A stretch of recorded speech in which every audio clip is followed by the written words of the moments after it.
Hi, this is Melissa Gilbert, and you are listening to the Pop Culture Preservation Society. Love American Style, which is where I learned the word nightcap. Would you like to come in for a nightcap? And I thought they were going to put on their nightcaps. I just thought it was so interesting that they offered everyone a hat when they came in. Oh, that show made me feel so naughty. Oh, me so too. Naughty. Yeah. Yes. Me too. There were so many cocktails. Hello world is a song that we're singing. Come on, get happy. A whole lot of loving is what we'll be bringing. We'll make you happy. Welcome to the Pop Culture Preservation Society, the podcast for people born in the Big Wheel generation who grew up in a world before juice boxes. We believe our Gen X childhoods gave us unforgettable songs, stories, characters, and images. And if we don't talk about them, they'll disappear, like Marshall, Will, and Holly on a routine expedition. And today, we'll be saving the shows that we were actually saving during our childhoods in a top 10 countdown of your favorite classic reruns. I'm Carolyn. I'm Kristen. And I'm Michelle. And we are your pop culture preservationists. Just sit right back and you'll hear a tale of a fateful trip that started from this tropic port aboard this tiny ship. The mate was a mighty sailing. We bet that when you picture your after-school time back in the 70s or the 80s, your vision includes a snack of some sort. Maybe a little can of fruit cocktail, or if you were lucky, a little can of pudding, or if you were really lucky, a hostess treat like a fruit pie. Eaten in front of the TV while watching a rerun of an old show from the 1950s, 1960s, or early 1970s. These old shows, many of them still being shown to us in black and white, kept us latchkey kids company and became friends and storylines we could rely on, which could be one reason we watched them over and over, right? Mm-hmm. So tell me about your connections to these classic shows. Well, first, I just have to say that the fruit pie is okay because it has fruit in it. So maybe that's better than pudding. You can't have a ding-dong. That's junk food. But the fruit pie, that had like lemon filling. There was a lemon somewhere in there. Yes. Somewhere. Okay, but I digress. One apple slice. Yeah. This is interesting to me because for a long time, we didn't think that this was a topic for us because these shows are mostly from the boomer era. But just consider how much of each and every day of our childhood was spent with these shows from the 50s and the 60s. Mm-hmm. Oh, It's a lot. It's a lot of time. yes. They were our babysitters, basically. They were yes, because you'd come home from after school, just like you said, almost exclusively after school. And so when you say, what are your favorite shows of your classic reruns? It's almost not about your favorite because you just watched what was on. You didn't really even choose. Exactly. Mine is also kind of that experience too. I think of reruns and I think of my sister. Those are shows that we sat down together after school with some kind of snack and we watched, and we sometimes would play, like, later on in the day, it'd be like, let's play whatever. Yeah. But one of our Mm-hmm. fun things I remember doing would be to guess which episode this is, because let's say rerun isn't just once. I mean, you have sseen these episodes 3, 4, 5, 10 times.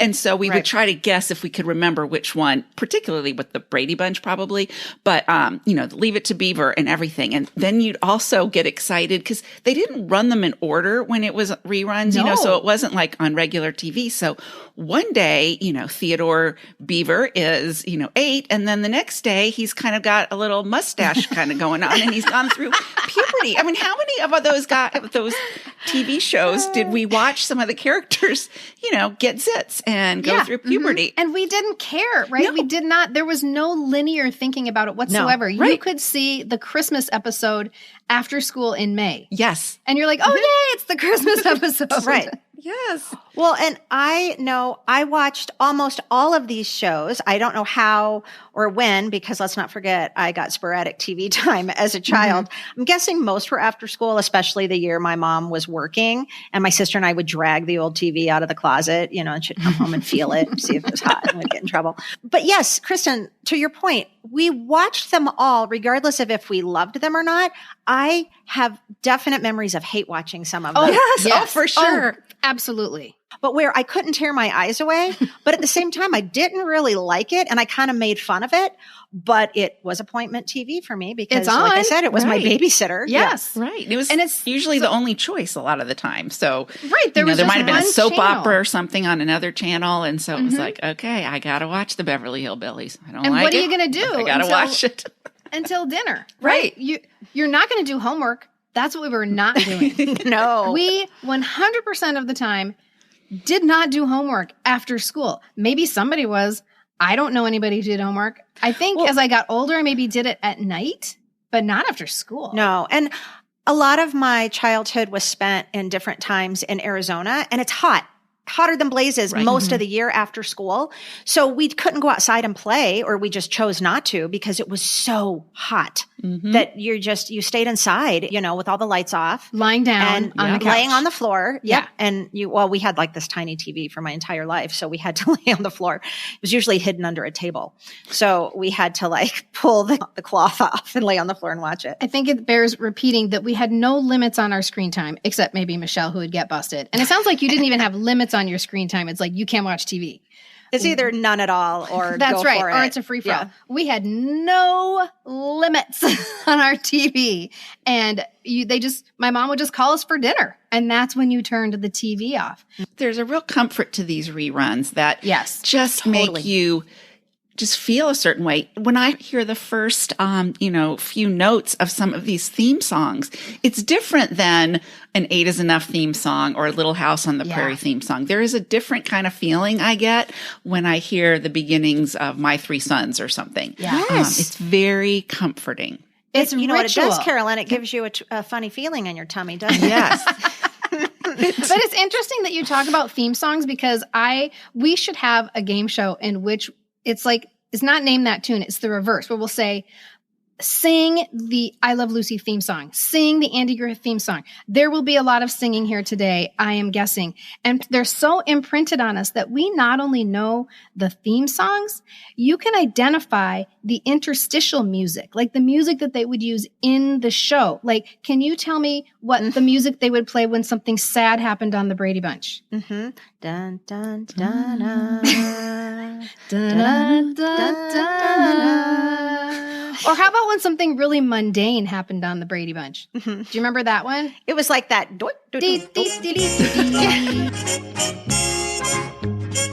Yeah. They're walking into the garage, putting their bike away. Right? You know what it is? It's because we heard them every day. And we've talked about this with lots of other things that we experienced in our Gen X childhoods, but we know them and feel them on a cellular level. That's right. And that's not hyperbole here. This is I am dead serious. Did I use that word right? I don't know.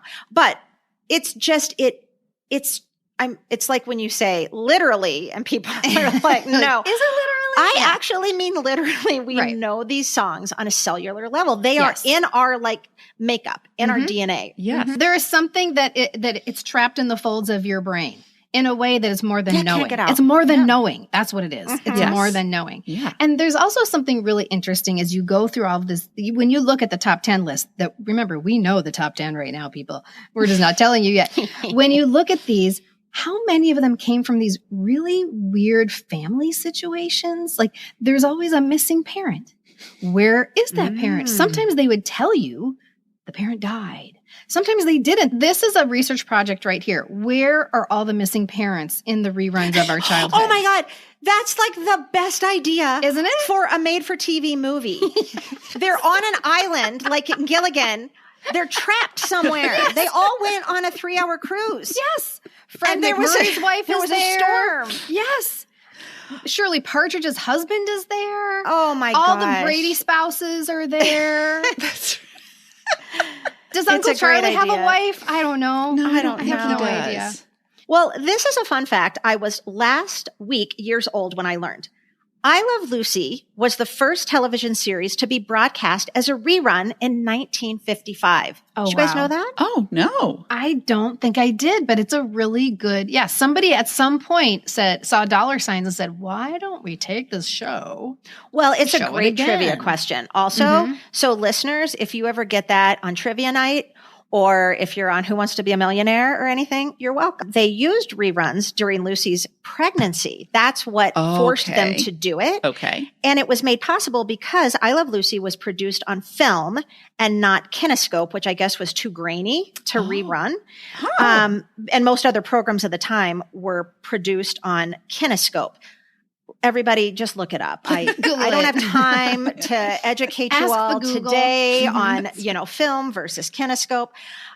Anyway, so our hours and hours of all of this TV viewing we've been talking about is all thanks to Lucy. Of course. So thank you, Lucy. It's just another reason that we love you. I mean, she started everything pretty much. She started TV. Did she invent the TV? She probably invented the TV. I think she did. She invented the kinescope. So we asked our followers on social media about their favorite reruns. And once again, we were slammed with responses, which just exemplifies that this was a universal experience among us.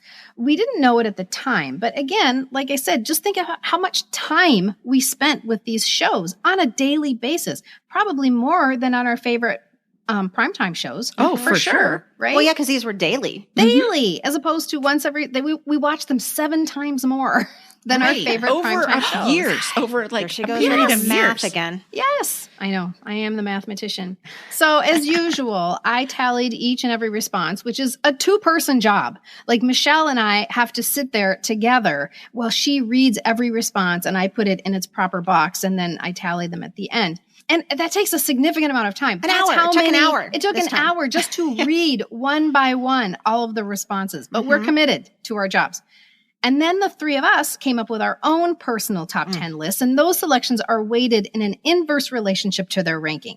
It's very complicated. Wow. Inverse. And throwing out math terms like inverse. Just trust me. Just trust me. We do. I can't believe I came up with this on my own. And then I got out my little professor calculator and my abacus, and voila, we arrive at a mathematically sound top 10 list of your favorite reruns. I think it is worth mentioning some shows that were in our personal top 10 list that did not make the overall top 10 list because it's our show. So these are the next 4 places. Like we got to top 10 and yes, of course there will be ties. So it's not 10 shows. It's like 14 shows. Always. But the places that came just after 10 in 11, 12, 13, 14, these are our picks that didn't make it into the top 10. The Little Rascals, Batman, The Courtship. You should see Carolyn's face now. She's like giving a grade on each one. When she said Batman, Carolyn was like, man. No, and I'm like, no, I didn't have for The Little Rascals. I didn't have enough time to change my face. Batman was one of my choices. Okay, give me your face for Batman. Oh, there's a happy face. Okay, she loved Batman. The Courtship of Eddie's Father, Petticoat Junction, and Love American Style, which is where I learned the word nightcap. Would you like to come in for a nightcap? And I thought they were going to put on their nightcaps. A little I just hat. thought it was so interesting that they offered everyone a hat when they came in. Oh, that show made me feel so naughty. me so too. naughty. Yeah. Yes. Me too. There were so many cocktails.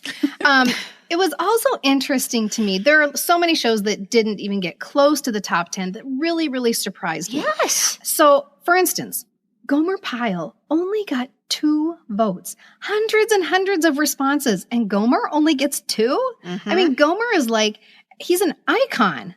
My first dirty joke is a Gomer joke that I told to all the people at my parents' dinner party because I didn't really understand it. I told it to Mike, and he's like, I cannot believe you told that to grown-ups. I'm like, yeah, I thought it was pretty funny. Hogan's Heroes only got 2 votes. A lot of people love Hogan's Heroes. Oh, wait. Why do I have balloons? Kristen, your birthday's coming up.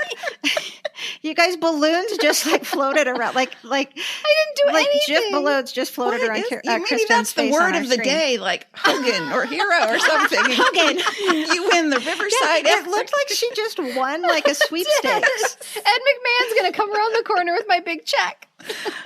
Well, my husband's like top 2 shows, Andy Griffith and Hogan's Heroes, like without even pause. And then when I was reading him all these that didn't get it, he goes, yeah, it's because of your demographic, which could be fair. Maybe. We have a lot of men. Listen, all our male listeners, we love you to pieces. It's true though that you don't have as many numbers as our female listeners. Right. So you're significant, but still a minority. Yeah. Also, that's also presuming that more males watch. That's also presuming more males watch those shows. Mr. Ed only got 1 vote. And I loved, when I saw that, I was like, I forgot about Mr. Ed. I love that horse. The Beverly Hillbillies got a great showing, but missed the top 10. Good. It was in my top 10. That was my show I hate watched, you guys. Oh, you hate watched it. Almost every day, probably. I don't know what it was. I loved it. And yet I hated it at the same time. Granny creeped me out. Oh, yes. Yes. The whole thing. Sometimes we didn't have a choice. It was like, that's what was on. So it's like, I got to get through Beverly Hillbillies to get to Petticoat Junction. Yeah. That's a really good point. I also think I was all in, and I still am. Love the Beverly Hillbillies theme song. I can sing the whole thing. Probably that sucked me in. And then I had my hostess fruit pie, so I might as well watch. Fruit. It's fruit.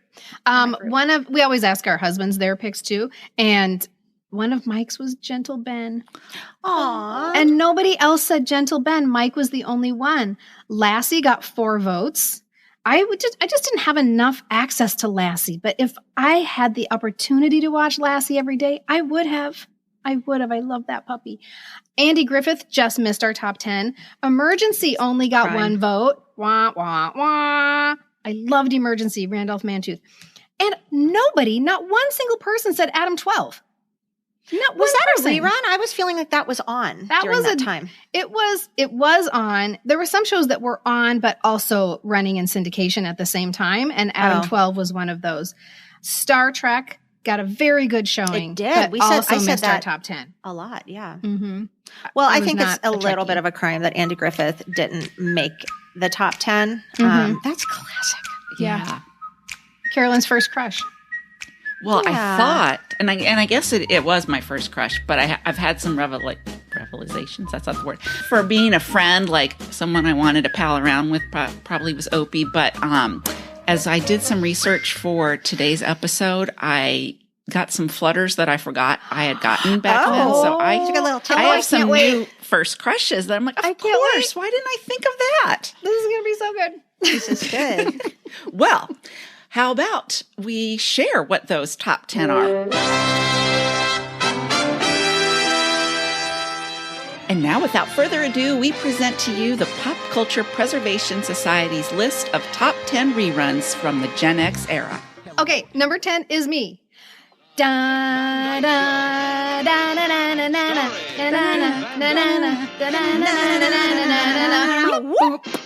That's all you need to know, right? So, in our number 10 spot is The Dick Van Dyke Show, starring the legendary Dick Van Dyke as Rob Petrie, the television comedy writer who commuted into the city for his job at The Ellen Brady Show from his home in New Rochelle. Didn't we all want to live in New Rochelle? I just thought that sounded like the nicest place to live.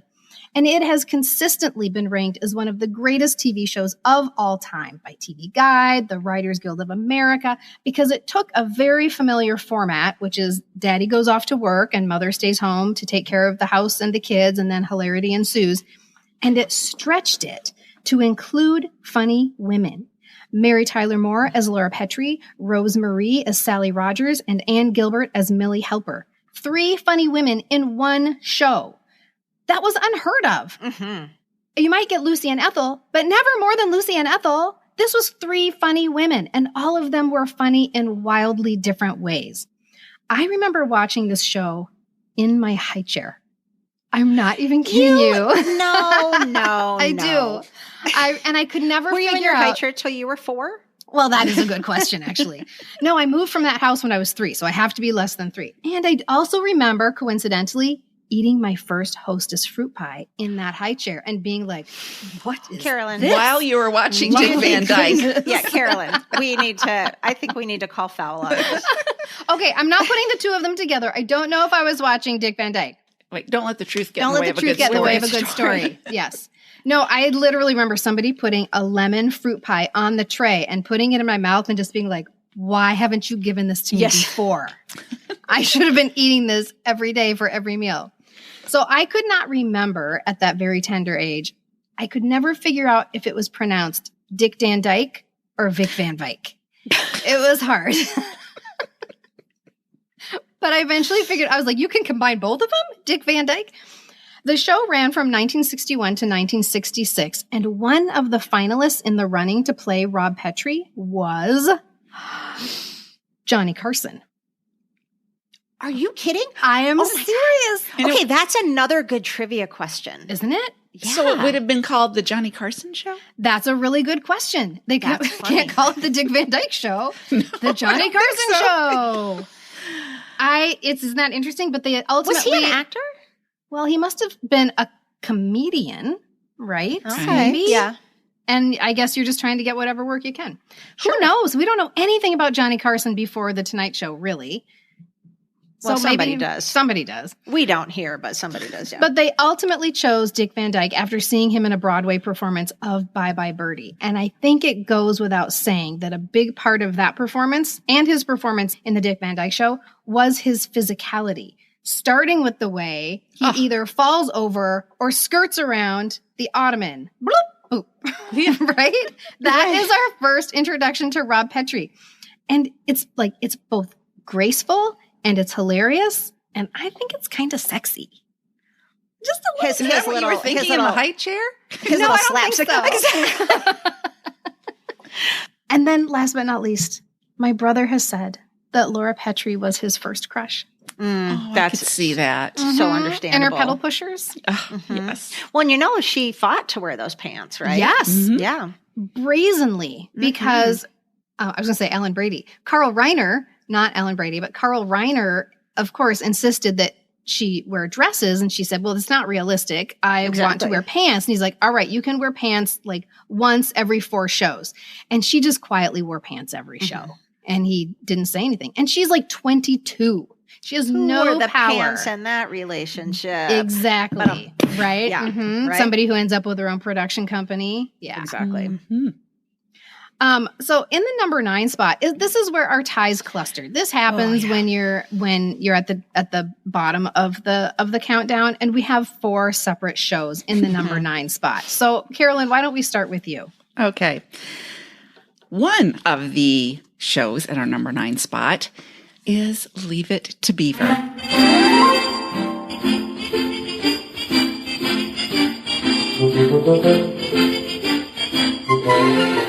And you guys, my personal take is that Leave It to Beaver just might be the quintessential Gen X era rerun. Okay. I really think that.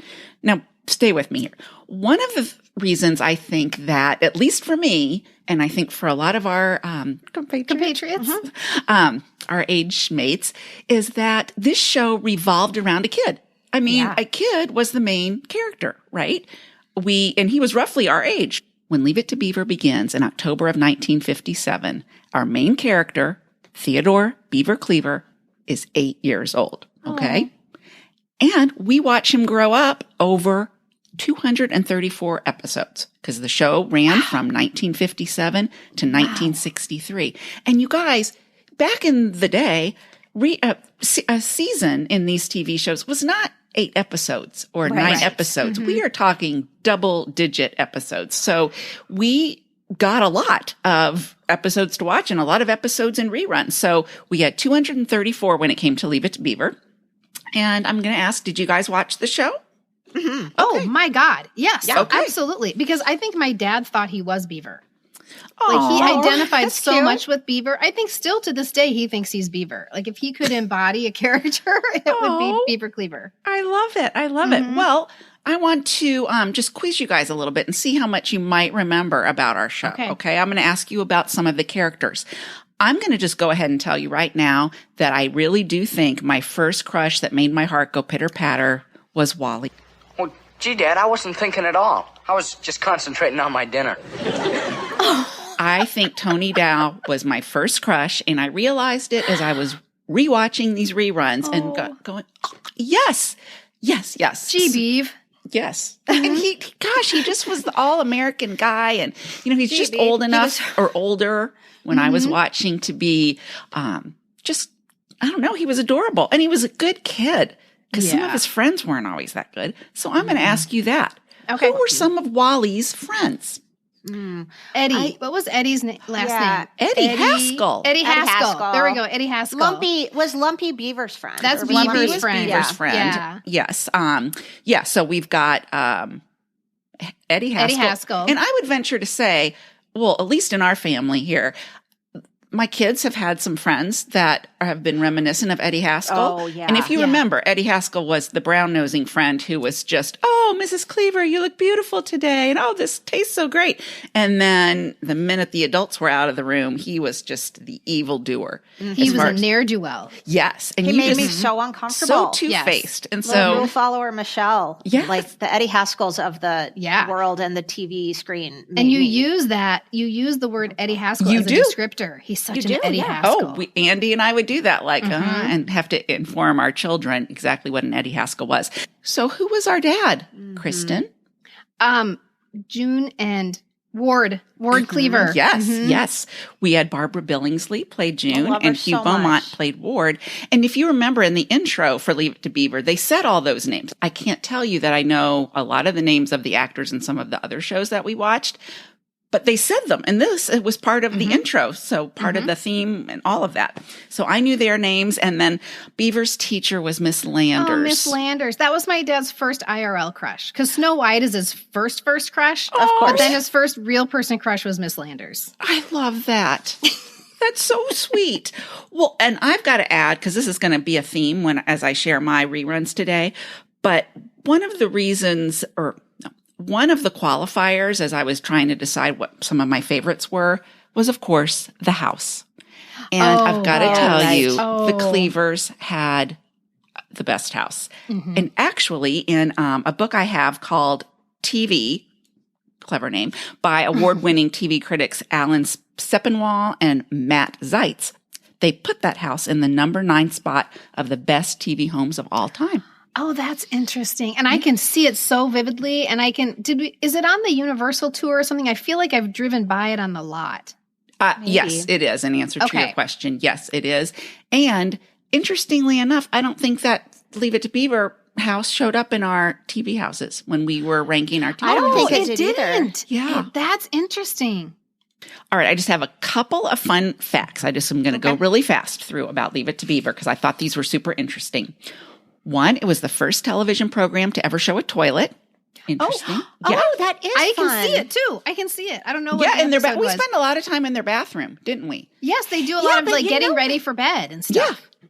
What's interesting is that's so early. And like if you think of shows like The Brady Bunch that came later, much later, they purposefully didn't show bathrooms because we don't show it. Naughty. And yet there was already one shown. There was the first television show. I feel like there was anyone something else with show Larry it? Mondello in the toilet. Like, did they put something in the toilet or am I making that up? The first episode where they showed the toilet, it's actually the episode is called Captain Jack, and Wally has, I guess, a pet alligator. I'm not really sure, but that's the aquarium for the alligator. So it's actually the top of the tank is off, and he's playing with this little alligator. I remembered people around a toilet. Maybe Larry Mondello comes in and looks at the alligator. That Maybe. Could be. Or there could and have he been... goes, gee whiz, Beef. There could have been many episodes that revolved around a toilet. I don't know. But I know that it was, I can see their bathroom too. I loved their bedroom and I thought it was so cool they had a bathroom attached to their bedroom. That to me was the ultimate, besides having a 2-story house, was if you had a bathroom connected to your bedroom. Oh my gosh. Super cool. And then a phone in your room. Dream come true. Please. Yeah. A growth spurt led to a new Wally. So Tony Dow was not the original Wally. He's not the Wally in the pilot, but the Wally in the pilot, Paul Sullivan, had this just incredible growth spurt. And I guess he was taller than mom and dad and all that. So they had to recast him. Tony Dow just happened to be accompanying a friend on the lot who was doing an audition or something. He wasn't even there to audition. And look what happened. What? Is that serendipitous? Okay, I feel bad for that Paul guy. Damn it's hormones. not his fault that he got into puberty. Oh, you're fired. And my last fun fact is that Hugh Beaumont, who played our dad, he actually, once he retired, he bought a Christmas tree farm in Grand Rapids, Minnesota. What? Yes. And he spent his final years in Minnesota. I had no idea that he was one of us. Carolyn, you always have so many great fun facts. Would you please include the ones you're not able to share in our weekly reader this week? Yes, I will be happy to. Oh, amazing. And listeners, if you're not subscribed already, you really should be. It's easy. Go to our website, poppreservationists.com, and you'll get our fun weekly reader with lots of fun extras from our episodes in your email inbox every Friday morning. Also in the number 9 spot, we have the Monsters.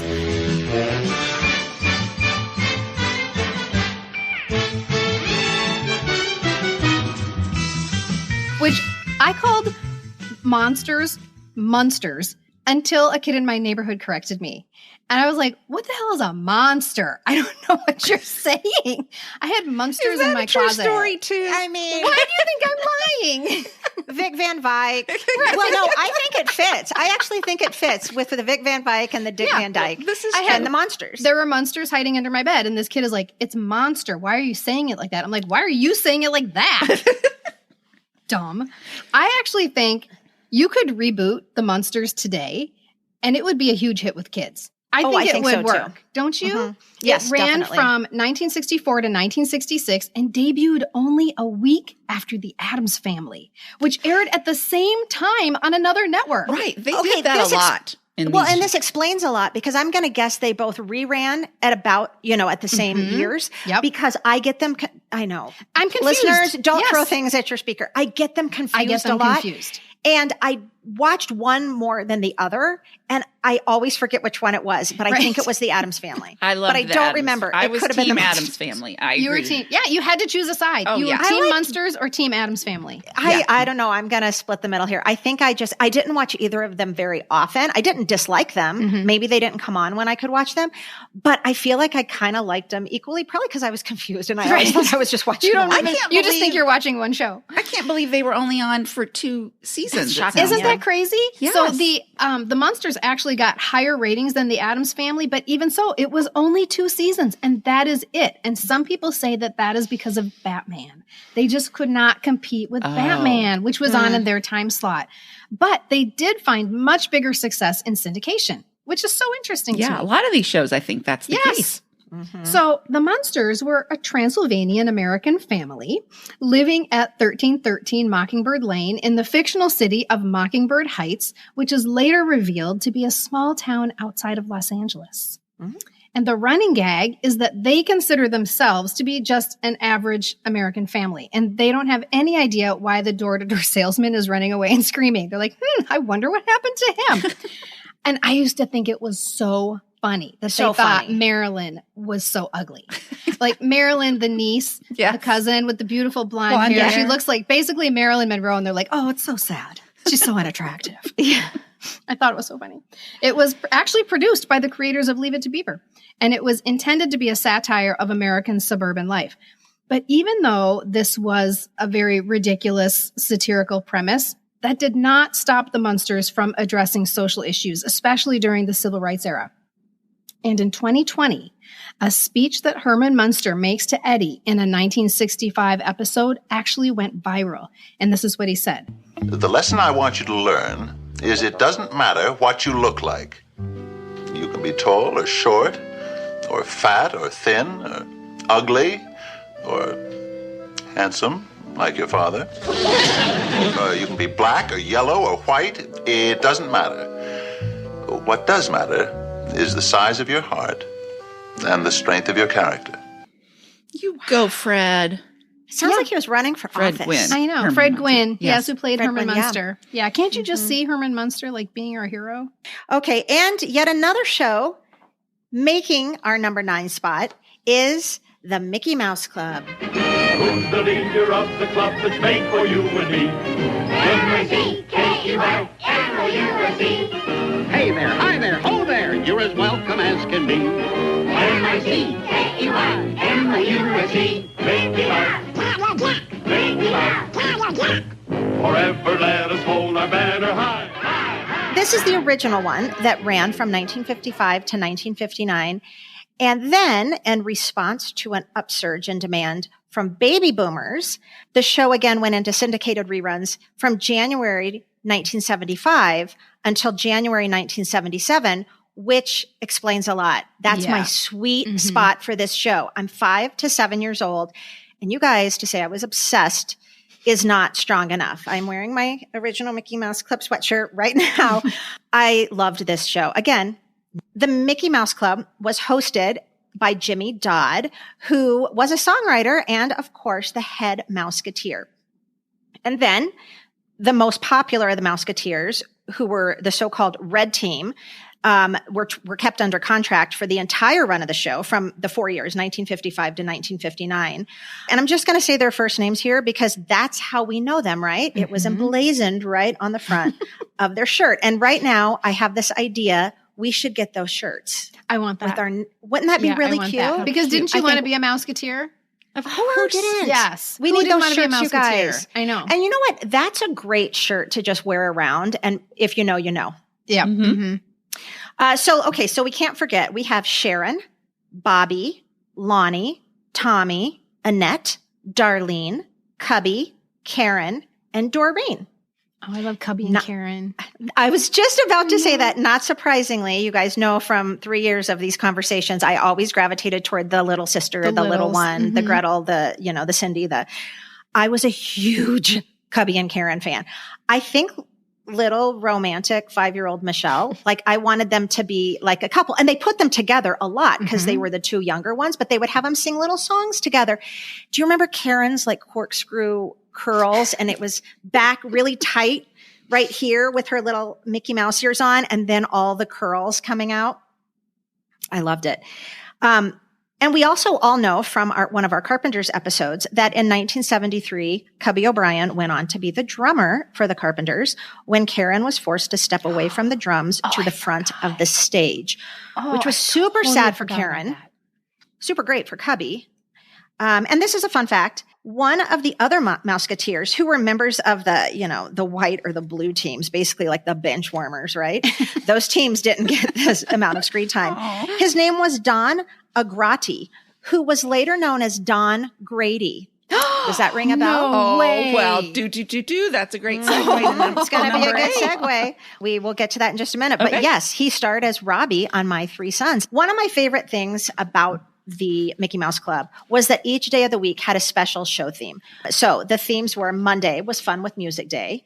Tuesday was Guest Star Day. Tuesday is Guest Star Day. Wednesday was Anything Can Happen Day. Thursday was Circus Day. And do you guys remember what Friday was?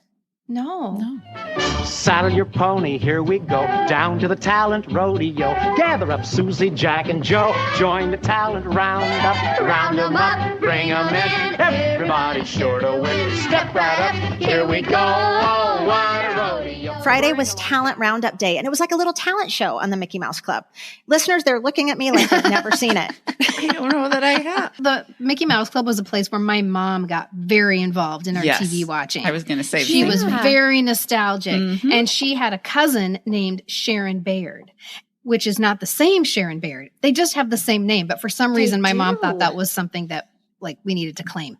Well, if you think about it, our parents, I mean, my mom would have been like 12 when the Mickey Mouse Club started. So it could be a show that they watched. And then you have the whole Annette Funicello. Then she becomes the star in the Beach movies. The Beach Blanket Bingo lady. And it was fun because as very small children, I don't know that I necessarily understood that these kids like Karen and Cubby that I'm watching in 1974 75 are from 20 years ago. Oh, no. I'm no not sure idea. that I'm realizing that they're now 30 something. And, currently Cubby is playing drums for the Carpenters that I'm also listening to. So I remember when I think I realized all of that, I was just gobsmacked. Like, wait, that's Annette Funicello? Wait, what? No idea. In general, with any of these shows, I did not know that they came from a different era. I just thought they were in black and white. Right. And they're frozen in time. Yeah. Okay, we have one last entry in the number 9 spot, and then we'll move on, I promise. And in the last number 9 spot is the Partridge Family, which came in at number 5 on my own personal top 10 list. Hello world, here's a song that we're singing. Come on, get happy. A whole lot of loving is what we'll be bringing. Make you happy. It was an elusive show for me. It was not like some of these shows that were on daily throughout our childhoods. It was more like a short appearance on a Saturday afternoon at 2 p.m. before it disappeared and got replaced with something like F Troop, which would just piss me off. I don't care about F Troop. So this only added to my attachment to the show, that I didn't have access to it all of the time. I just couldn't scratch the itch enough, because it was the perfect formula for a show that I would love. It was the cute kids. It was a crush-worthy star, plus a musical montage in every episode. It was tailor-made for me. It was a pop culture juggernaut, the Partridge Family was, when you consider what it contributed to the culture at the time. For the parents, you had a weekly appointment with Shirley Jones, one of the most beloved songbirds of their generation. And for the kids, you had a garage band playing irresistible, radio-friendly bubblegum pop tunes that they parlayed into 10 albums in 4 years, 11 hit singles, including the forever classic #1 smash, I Think I Love You. They also had an animated show on Saturday mornings. And last but not least, this pop culture juggernaut gave us possibly the biggest teen idol of all time, David Cassidy. I'm surprised it was number 5 on your list. I thought It's it would hard. be probably in the top 3 for sure. It was very difficult making these lists. And if I went and did it again, it would probably, it would be all mixed up. So at a moment in time, you just have to take what you've got and run with it, right? So the show ran in prime time from 1970 to 1974 and was originally supposed to star the real-life family band, the Cowsills, who did the song, remember The Rain, the Park, and Other Things? That I do. She could make me happy. Flowers in her hair. Flowers everywhere. We talked about that. Yeah, in our Sunshine Pop. Our Sunshine Pop yes, episode. yes. Yeah, The Rain, the Park, and Other Things.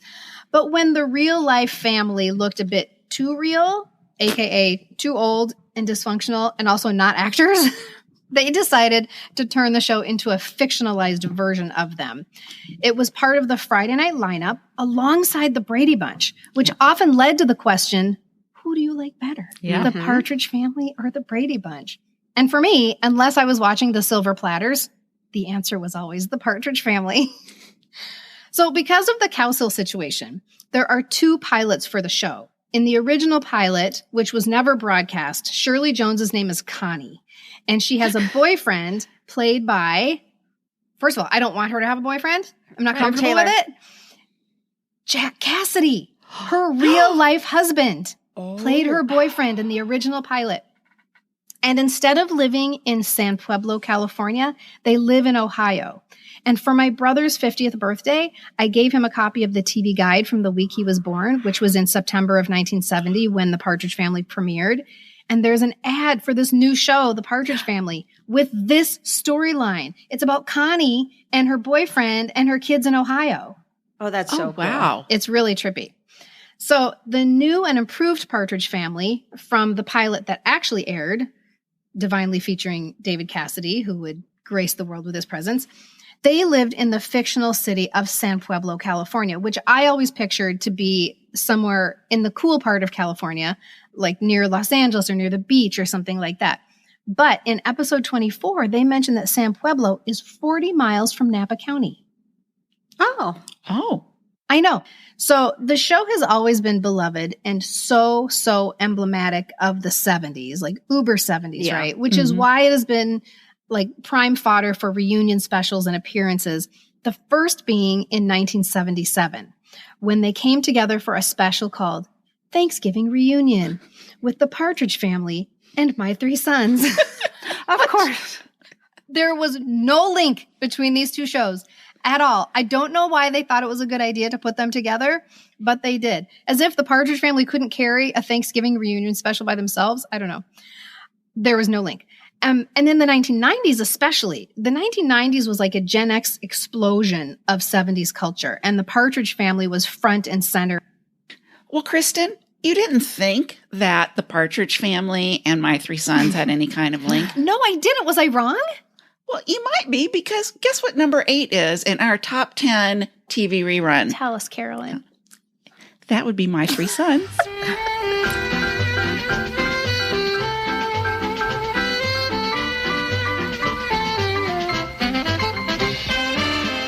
Another one of my absolute favorites for several reasons, okay, everyone?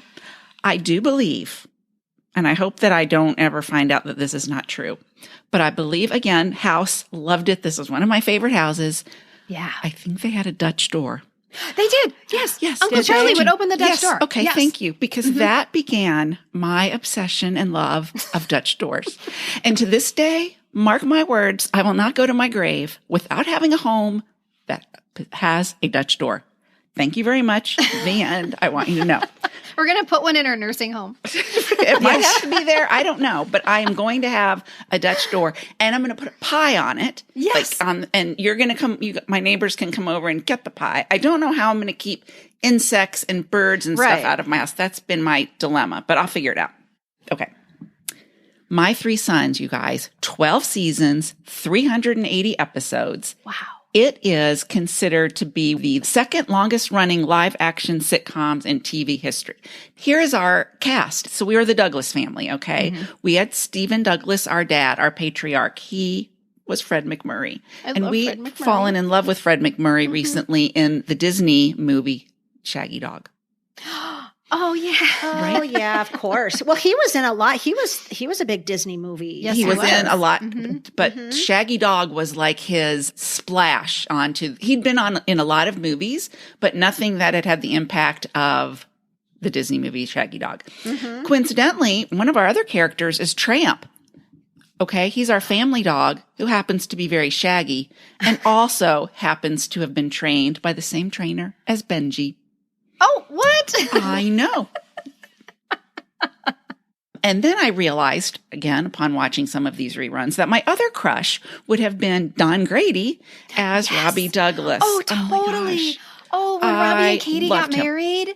Oh, when he married Tina Cole, when he married Katie. Oh, and then they had had triplets. Yeah, they had triplets because you had to have My Three Sons again. Why didn't they just make Ernie one of the sons? Why did they have to have this story of him being like a neighbor's kid and then they adopt him? Why? Right. Yeah. Well, he was with a foster family, and then the foster family was getting transferred somewhere overseas. Because our oldest brother, Mike Douglas, who was played by the actor Tim Considine, he didn't want to renew his contract. So he was not going to be in the show anymore. So they basically write him off, and he gets married, and he has to go do a job somewhere. So you just answered a question I've had for decades. Oh, there you go. So that's why they brought in Ernie, because we still needed to have three sons. Exactly. All those boys were so sweet, and they were so real. I mean, that was one of the things. This was one of the first TV shows that kind of showed a real family. Like the house was sometimes kind of messy. The boys were kind of bickering a lot, as brothers would do. So the beginning few seasons, we actually have William Frawley is Bub, their grandfather. So he is their maternal grandfather. So the mother, who, when the series started, has passed away 6 years prior to the show's beginning. So Chip would have only been like 2 years old, which makes me really sad when I think about it. But William Frawley, AKA Fred Mertz, oh my gosh, he is our kind of caretaker. But then William Frawley gets sick in real life, and so we're going to have to replace him. And we do that with Bub's brother. This would be Uncle Charlie. Oh, okay. I did not know all of these origin stories. I had no idea. Well, I'm glad I can educate. The rainbow's shooting across the screen right now. It is. Coming out of your speakers. We were talking about our favorites, Mike and I said My Three Sons, and he immediately starts going like this. Dee, dee, dee, oh, yeah. Yes. Dee, dee, dee, dee. You got your hands going? Yeah. Right. Dee, dee, dee. And do you remember, I was thinking before we were talking theme songs, so many of the theme songs for these shows didn't have words, but man, can we hum them and dee-dee-dee them and everything. We can dee-dee-dee them. And we can dee-dee-dee a good And we My can make Three our Sons. hands go like this. Yes, yes. Oh, yeah. I loved that. Yes, I loved that. Taking the number 7 spot on our top 10 list is the Flintstones. Flintstones, meet the Flintstones, they're the modern Stone Age family. The Flintstone was my personal number 6 on my list because I feel like in my memory, this was a show in a block, I don't know, with the Brady Bunch or Gilligan's Island or something, because I feel like I watched the Flintstones every single day after school. The Flintstones was originally broadcast on ABC from September 30th, 1960 to April 1st, 1966, and was the first animated series with a primetime slot on television, and the only animated show to make our list. Isn't that interesting? Did you guys know, though, that it was a primetime show? Nope. I only learned that. I think we talk about that in an earlier episode that we've done. I can't remember I what feel like we did too. episode Maybe that cartoons would or be. something. Maybe I think it was probably our Saturday morning cartoon one. But yeah, that was super interesting to me because I'm thinking, isn't cartoon for kids? And it was like their Simpsons, basically. Yeah. And I think I thought it was happening in real time for us. Sorry to interrupt you, Michelle, but I didn't think that this show had been out in the early 60s. Like I thought it was out now, like when I was watching it. Yeah, me too, for sure. Absolutely. I was shocked to find out that it was a 60s show. Well, the main voice actors, Alan Reed voiced Fred, and then Mel Blanc voicing Barney, also very famously known for voicing who? Bugs Bunny. Bugs Bunny, that's right. And Daffy Duck and Heathcliff. Jean Vanderpelt voiced Wilma, also Pebbles, and Rosie, the robot maid. Remember that cartoon? Yes. I feel like I know it in title, but maybe I didn't watch it. And then B. Benaderet, I don't know her last name, but she voiced Betty. Can we just stop for a second and say how those voices, I mean, I can hear them in my head, but I would have never known any of those actors that you mentioned. I don't know any of those names. Like those poor people, like their voices are part of our childhood. And I couldn't tell you who they were, what they looked like.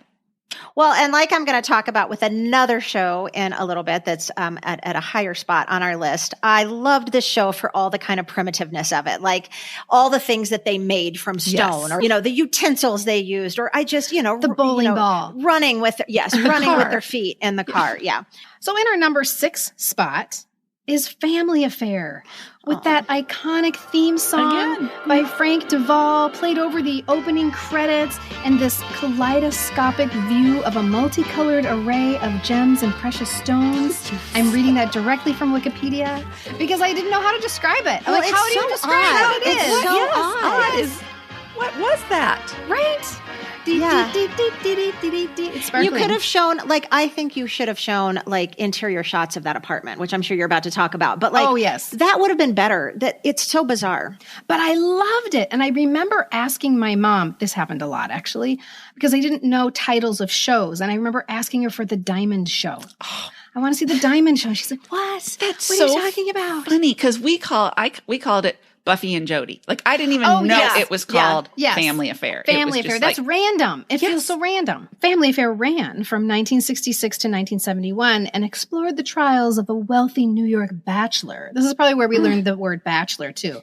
In his ginormous Upper East Side apartment with his manservant, Mr. French, played by Sebastian Cabot. That's a name we'll never forget. Right. And we know that bachelor as Uncle Bill. Or Uncle Beale. Uncle Beale. Uncle Beale. Yes. Because he is the guardian of twins Buffy and Jody and their older sister Sissy, who were orphaned when their parents were killed in a car accident. There's just so much tragedy. Why did they do this? So actually in the script, Buffy and Jody were different ages. But when they saw Johnny Whitaker and Anissa Jones together, they just looked so cute that they decided to cast them both and make them twins. Everyone loved Buffy and Jody. And I wonder, how come there weren't more babies named Buffy after that? Weren't you so enamored of Buffy? I loved them both so much. I feel like it's about the time we started this podcast, and I feel like maybe I posted on social media and everybody, went nuts with their Buffy dolls and their Mrs. Beasley dolls and their whatever. And so it forced me to go back and find it on Tubi or YouTube TV, whatever.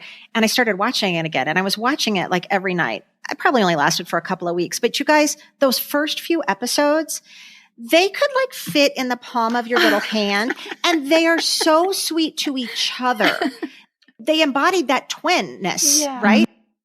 You forget completely that these are just two non-related actors, right? Because they're stuck together and they're so sweet. And I highly recommend watching that if you just need It'll make you feel good. Saccharin. And you can see where they would be like, we have to cast these two people. We have to cast these two little children. When my mom would do my hair in the morning, I had an array of choices for what my hair could be. And I often chose Buffy tails. I could have high ponytails. I could have low ponytails. I could have Buffy tails. So the Buffy tails would be high ponytails curled up. With the little like twisted yarn ribbons. Yes, little twisted yarn ribbons, yes. But you mentioned another one of the cultural touchstones from this show. Raise your hand if you had a Mrs. Beasley doll, or if you put the Mrs. Beasley's glasses on your own face. It was my sister's favorite doll. So it wasn't mine, but it is a part of my childhood memory because it was everywhere in our house. Yeah. And think about how weird that is. Like, why would you make a doll of an old lady? Yeah, I was just going to say that. It doesn't make any sense. And it is crazy. I mean, listeners, we know you right now are all scrambling, screaming, Yes. I love my Mrs. Beasley, because we've seen your Mrs. comments on Beasley. social media. Yes. And we've also seen all the comments that say that. Why we loved a doll that looked like an old lady. There's a couple that say, no, that doll creeped me out. But overwhelmingly, Most of us loved her. people loved Mrs. Beasley. And I always wondered, chicken or the egg. Did Buffy have a Mrs. Beasley doll because it was a popular doll? Or did we have a Mrs. Beasley doll because of Buffy? It is the latter that is true. It turned out that Family Affair was so popular with little girls that they took this doll that they had made for the show and they mass produced it. And we all got it for Christmas. Well, and there's also a very popular Buffy doll holding a tiny Mrs. Yes. Beasley. That's also a popular one. Maybe we'll post that in social media this week. Anyway, I like Mrs. Beasley better than a big old bear. Okay, well, coming in at number 5, and one that I loved, of course, because I loved where she lived, this would be I Dream of Genie.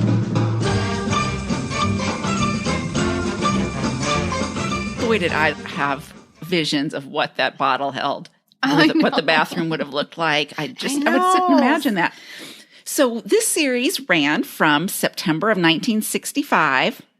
That's the year of my birth, month of my birth. Actually, one day after my birth, September 18th. And You're it ran. I Dream of Genie. I can't say it. I Dream of Genie, baby. So the series ran from September 18th, 1965 through 1970 on NBC, and it was created in response to a show that we'll hear about a little bit later, Bewitched, as kind of competition for that. That ran on ABC, and I Dream of Genie was on NBC. It was created by a name you might recognize, Sidney Sheldon. Oh, yes. Also a very popular author of some popular novels during the time. The Other Side of Midnight and Rage of Angels, which, by the way, became a miniseries, and I think Jacqueline Smith was in it. But that's Did all of our mothers carry those yes. big, those as yes, but I read them. Naughty. I did. I loved Rage of Angels. Yes, I read that, and I watched the miniseries. So I think I felt really grown up. Okay, so if you recall, Barbara Eden played a genie whose name was Genie. How clever, right? And she and her bottle had been discovered when the astronaut Captain Tony Nelson, played by Larry Hagman, J.R. Ewing, lands his space capsule on a deserted island. Okay, this scene is replayed in the opening of every episode of I Dream of Genie. You might recall it. Again, it is animated, and we have the capsule landing. Captain Nelson comes out, and he bumps his door of the capsule onto the bottle. And then, you guys remember, it falls over, and then whoosh, this kind of like smoke comes out. And so Barbara Eden, or Genie's head, comes out first. But no, where's her body? Well, then whoosh, her body is a thing of smoke. It comes out, and and they're like dancing. Sachets over to the head, and then they kind of do a little belly dancing thing, and then she kind of belly dances over to Captain Nelson and gives him a little peck on the cheek. And then all of the names of, the credits come out of that little puff of smoke. And then there's another iconic instrumental theme song that accompanies that. See, it's a game show. Yeah. See, I Dream of Genie theme. The cast also includes Bill Daly. Do you guys remember who else Bill Daly might have been? He was on the Bob Newhart show. Yes, he was Howard on the Bob Newhart show. He was Major Roger Healy on I Dream of Genie. And then William Henry Rourke played Colonel Alfred Bellows. Basically, he was like the Mrs. Kravitz of the show. He always could see Genie and all the weird things he did, and then he'd go to show his wife, and no, it wasn't there. And Roger was kind of in on it. Roger kind of knew about Genie, but he always tried to pull the wool over Colonel Bellows' eyes as well. So that was just so funny when I was watching some of these that all came back. And you know what?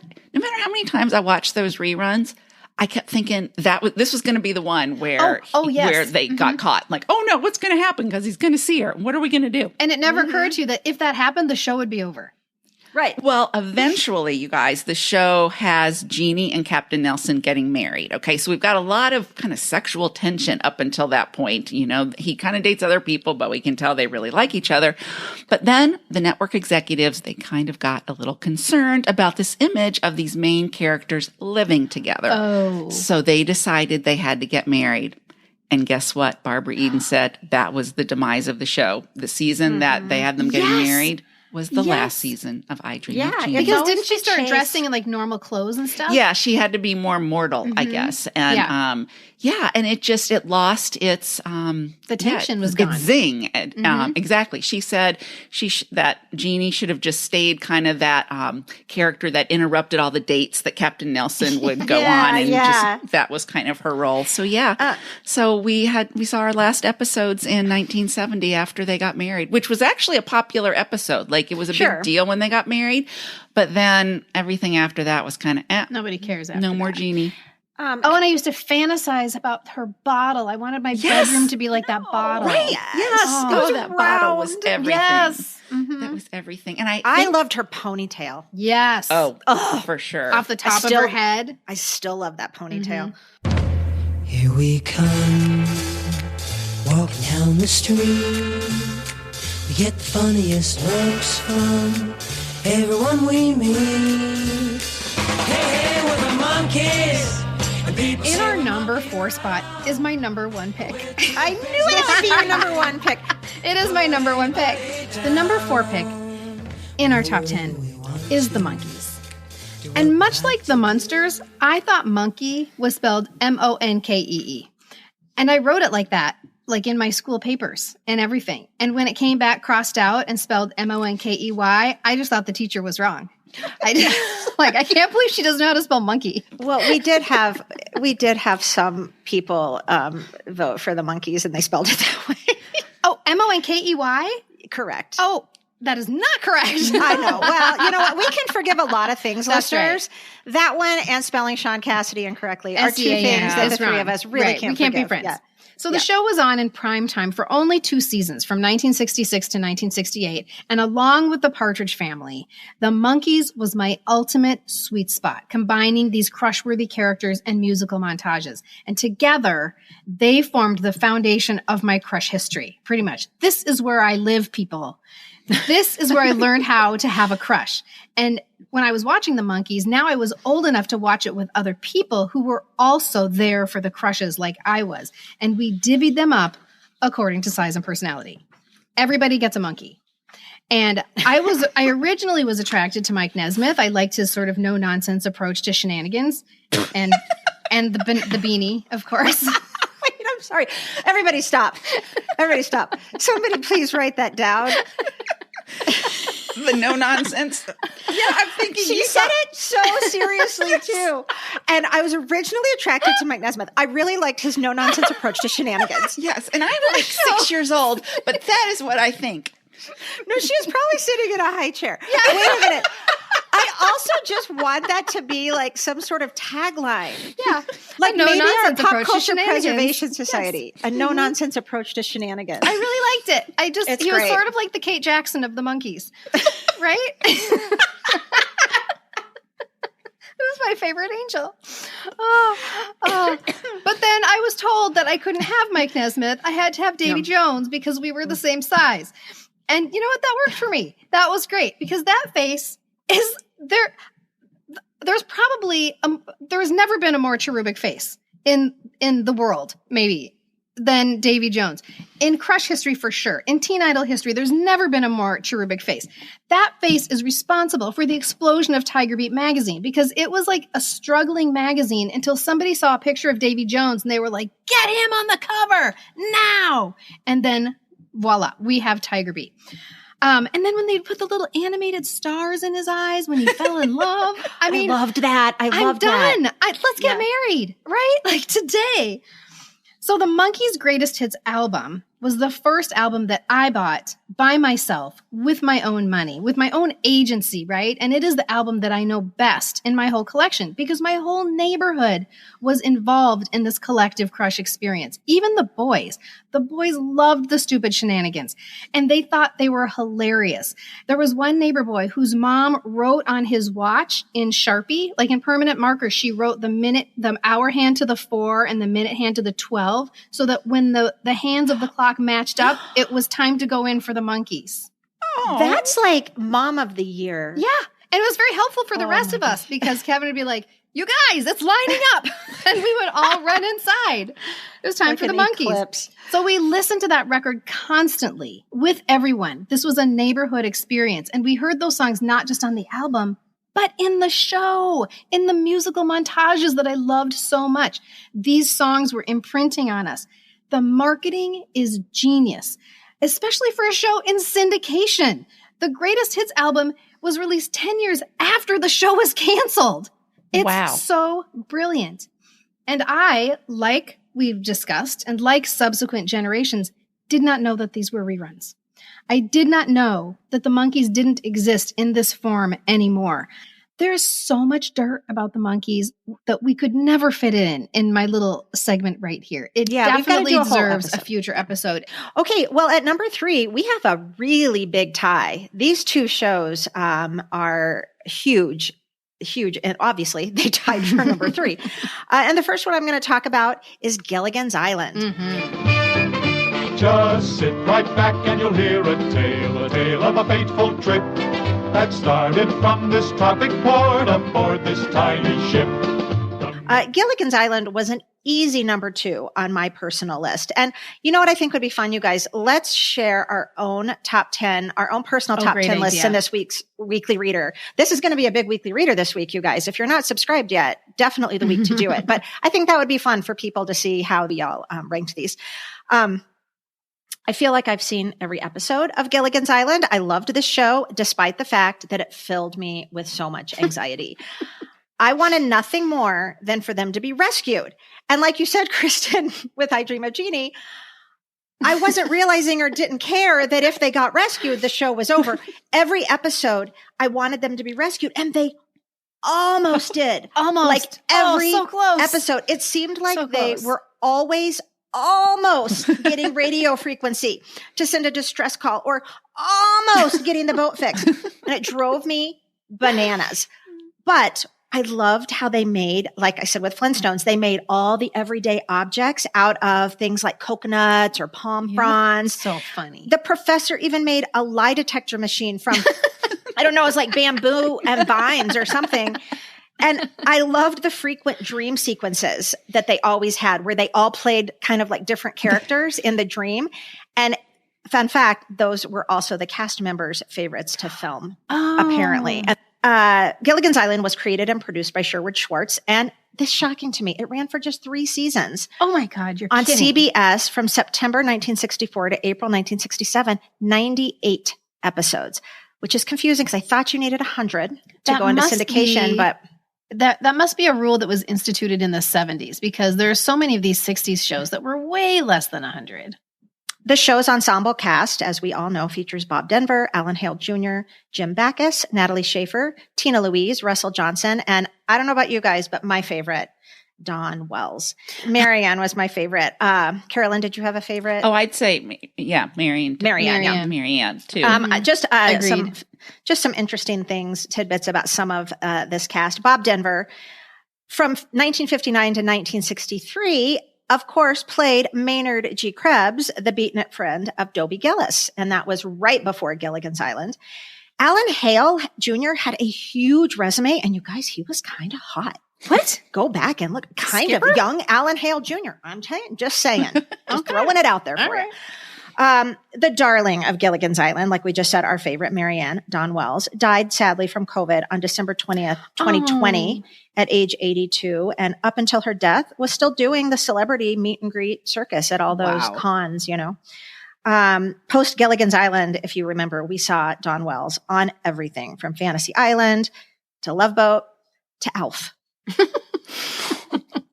In 1959, Dawn Wells was crowned Miss Nevada and represented her state in the Miss America 1960 pageant in Atlantic City. I could see that. Not Tina Marie. No, Tina Louise. Tina Louise. Tina At Marie age is Rick 90, James's though. girlfriend. Well, Tina Louise at age 90 is the last surviving star. Carolyn's losing it. She's still alive. Yeah, she's 90. Oh, wow. So Gilligan's Island received very solid ratings during its original run and then grew in popularity during decades of syndication. There you go. Which is what we all contributed to, right? Especially in the 70s and 80s when many markets ran the show in the late afternoon. Yep. After school, guys, grab your Hostess, grab your fruit cup. I mean, that whole latchkey kid thing that we talk about and all that all just lends itself to.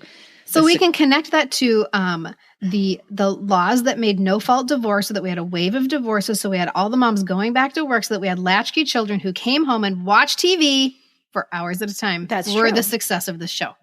Well, and according to Wikipedia, all that watching by us contributed to this. All the characters of Gilligan's Island are today recognized as American cultural icons. Yeah, for sure. I can totally see that. I don't know if you guys remember this. I remember watching this in 1978. We get the first sequel movie where they get rescued. Hooray! Only to take a reunion cruise and get shipwrecked again. I'd be so pissed. God, it's so great. And you guys, I feel like I remember the feeling of anger that boiled inside me. I do. Like I felt like he tricked cheated. me. Right? Yes. Well, all right. Well, tying at number 3 with Gilligan's Island is I Love Lucy.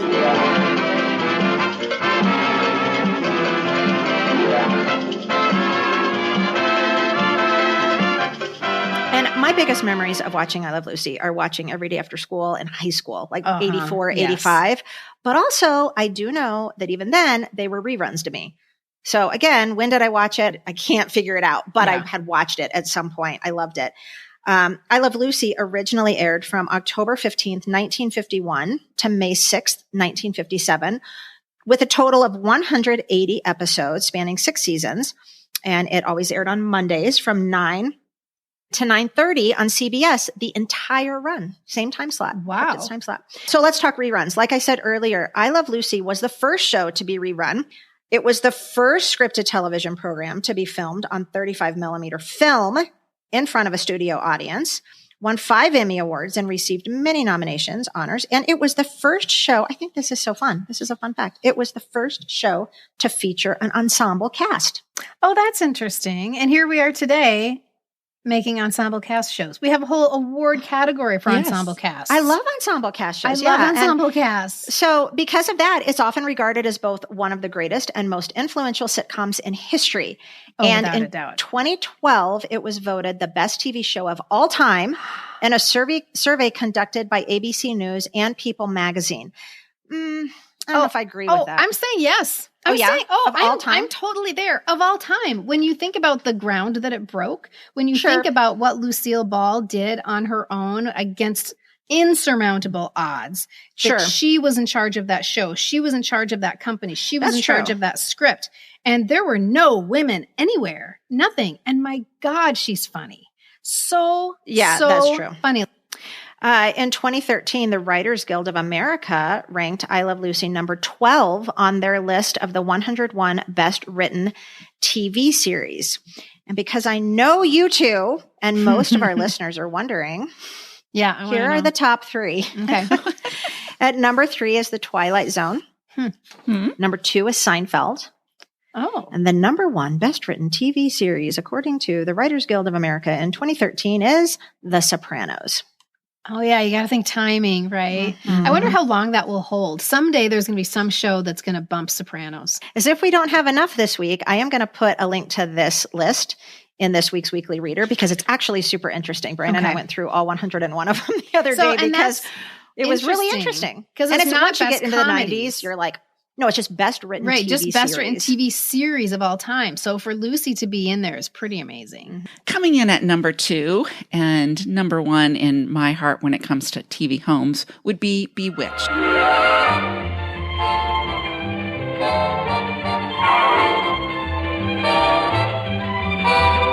Oh, yeah. We had Bewitched for 254 episodes. That is a lot, you guys. Wow. I know. September 17th, 1964 through March 25th, 1972. Oh my God. If you need a little refresher, we follow the lives of mortal Darren Stevens and his witchy wife, Samantha. We remember that Elizabeth Montgomery plays Samantha. She also played Lizzie Borden. Remember that? And we have two Darrens, two actors that portray Darren during the course of the series. And I want to ask you guys. So we have Dick York. He's the one who originated the part, but illness and a bad back and some other things caused him to leave the series after the 5th season. Then we get Dick Sargent, who took over the role. Did you guys have a favorite Darren? Because I had a favorite Darren. I had a favorite Darren. I was kind of pissy about skinny Darren. I liked the more square-headed Darren. And I don't know which one is which. I don't know Dick Sargent, Dick York, but I do know that I was so confused and I thought it was the same one. He just lost a lot of weight. They don't look anything alike. I know, but the it was first one I has didn't a really get it. pointy chin. Yes, that would be Dick York. Okay. That's skinny Darren. The OG. Yes. And even in again, we have an animated beginning of a TV show. Yep. This was created and produced by Hanna-Barbera. And yes, Darren's chin is very pronounced in those cartoons, in the animated version. Okay, guys, I have something awful to kind of admit. My favorite was Dick Sargent. I thought he was much better looking. Square head, right? I guess just rounder head. I never, I guess, really thought about not pointy chin, not pointy better. Chin. Let's just say better looking. Think of them in terms of geometry, but you could do that. I just thought he was cuter. I'm sorry, Dick York, God rest your soul. I just didn't think he was attractive. He was dorky, and Dick Sargent was a little more mod and cute to me. So I did have a favorite Darren, and it would be the second. It would be Dick Sargent. Mine was the second too. The first Darren's eyes bugged me. Sorry. They're really buggy. His eyes were always like little black holes. When you just did that, that is exactly right. They look like just those teddy bear eyes you stick in. Yes. They're like dark black. Oh, gosh. Well, we had an array of characters, a great cast of characters in this TV show. And Dora, Samantha's mother. Could we ever forget? Love her so much. Oh, love her. That Agnes Moorehead? Yes, Agnes Moorehead, who to me would always be Endora. Like that's another one of those actresses that they show you from some movie she was in 1962, and she was supposedly kind of attractive, and you're like, no, she's always Endora, just like Margaret Hamilton, even though she's the Sanka or the Folgers lady. No, she's always the witch from Wizard of Oz. Mm-hmm. Okay, we've got Mrs. Kravitz and her husband. You guys remember her husband's name? It's like yes. It's like listeners are yelling. Yes, I know they're yelling, and I can Abner or something like that. Abner. Oh, you did it. I was about to be like, I can hear her screaming. Yes, you can hear her saying it. Abner, like I caught her.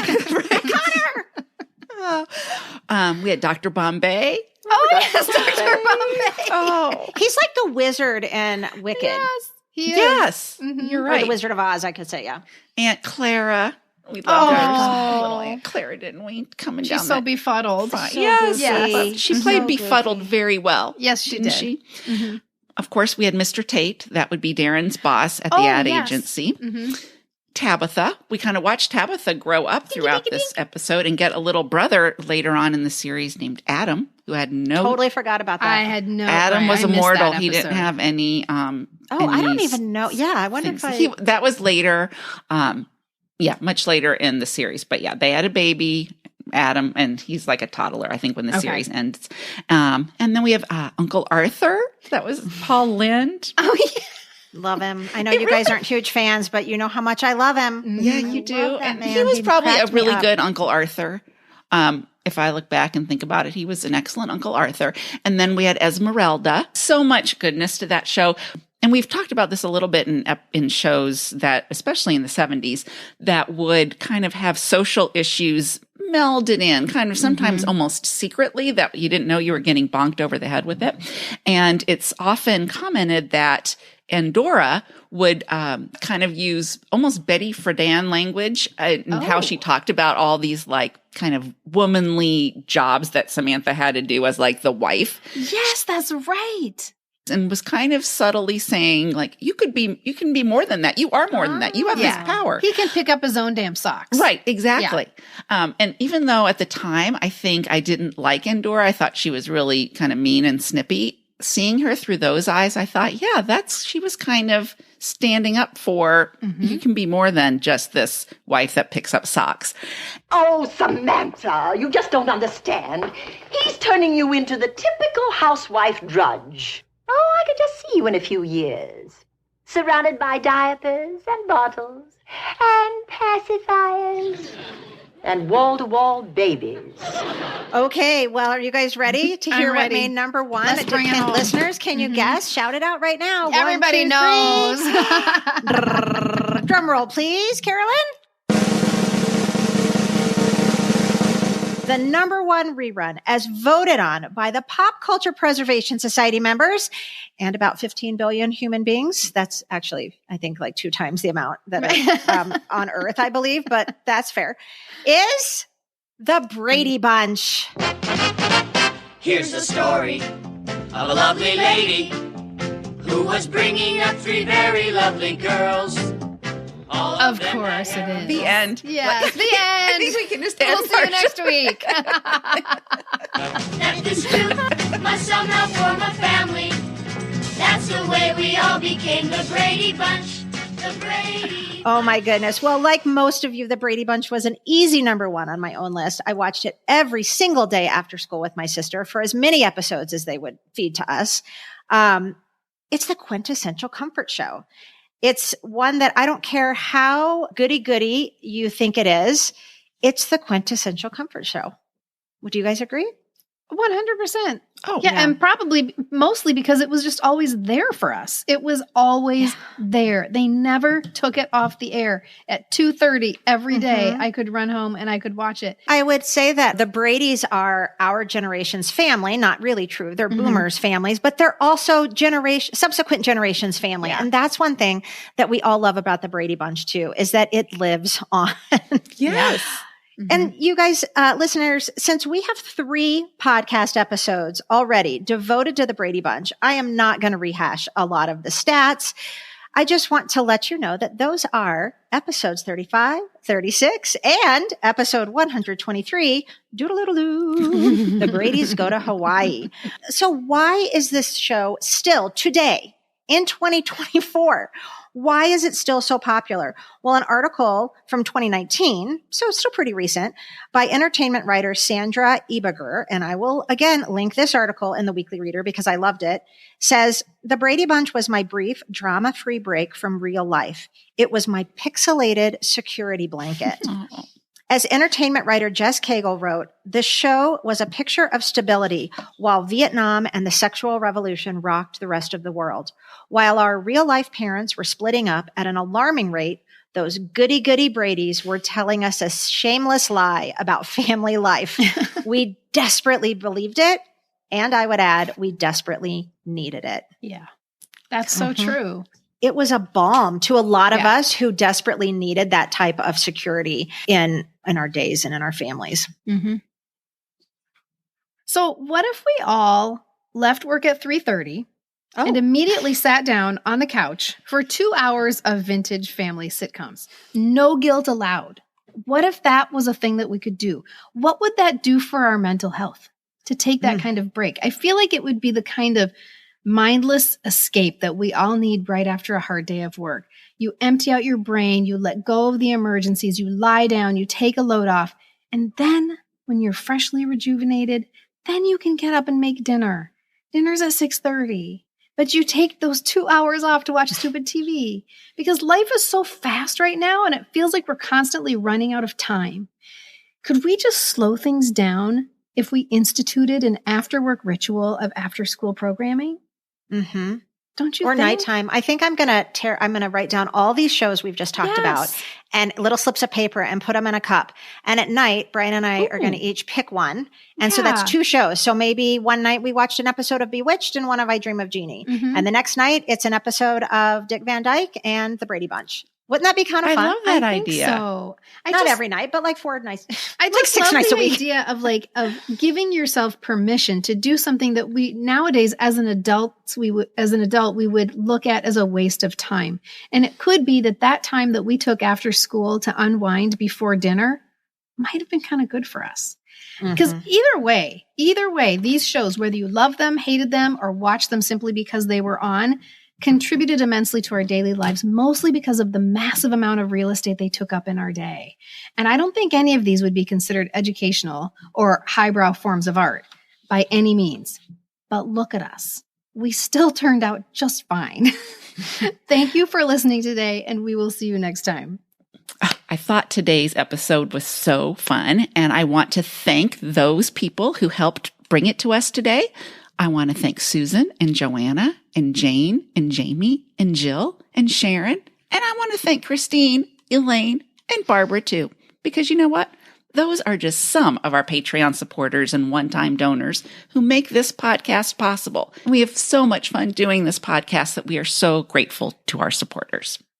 Absolutely. And if you'd like to explore our Patreon page and check out the perks our patrons get as a thank you for their support, just go to Patreon, Patreon.com, or our website, poppreservationists.com.